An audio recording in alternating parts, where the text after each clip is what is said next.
Mon retour au pays, c'est le titre du seul film nigérien en compétition long métrage fiction vidéo numérique. En avant-première, le film de notre compatriote Moussa Amadou Djingare a connu une affluence particulière du public ouagalais.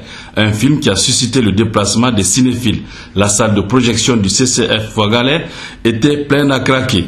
Le public a admiré une histoire nigérienne d'actualité. C'est le retour d'un jeune Nigérien au pays après des études en Europe. Ce film exprime la culture de la tolérance, de l'humilité et du pardon. Un sujet que Moussa Djingare a médité 2 ans durant avant de le réaliser. J'ai un sentiment de joie parce que d'abord le public a fait le déplacement. La salle était complètement pleine.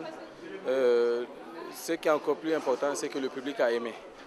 Le public a beaucoup aimé, les gens sont restés du début jusqu'à la fin. Le film dure 1h30, pendant 1h30 les gens sont restés. D'autres n'ont même pas pu bouger jusqu'à la fin. Donc vraiment j'ai compris qu'ils ont aimé ce film et ils ont compris le message du film. On a mis 2 ans pour l'écrire parce qu'on a changé de... Souvent, on engage des scénaristes, on corrige, tout ça, là, ça nous a pris 2 ans. Maintenant, après l'écriture, il nous faut réunir le fonds nécessaire. Le public du FESPACO, particulièrement celui qui a suivi ce film, l'a bien accueilli. Et du point de vue de la qualité du scénario, la qualité technique et une parfaite mise en scène des acteurs dont le professionnalisme était perceptible. C'est un film de qualité, au plan de la qualité de l'image, de la qualité du son. On a eu l'occasion de percevoir des images limpides, véritablement travaillées par des professionnels pointus.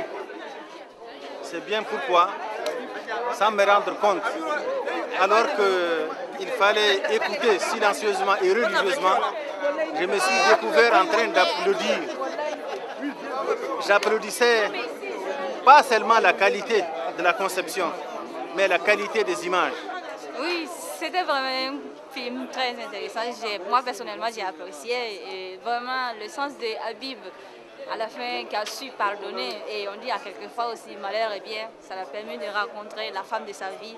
Vraiment, c'est un bon film, j'ai apprécié. C'est cool, bravo au Niger. Ce film nigérien, quel que soit son résultat, a fait honneur au pays. Le Niger qui était il y a quelques années un exemple africain en matière de cinéma.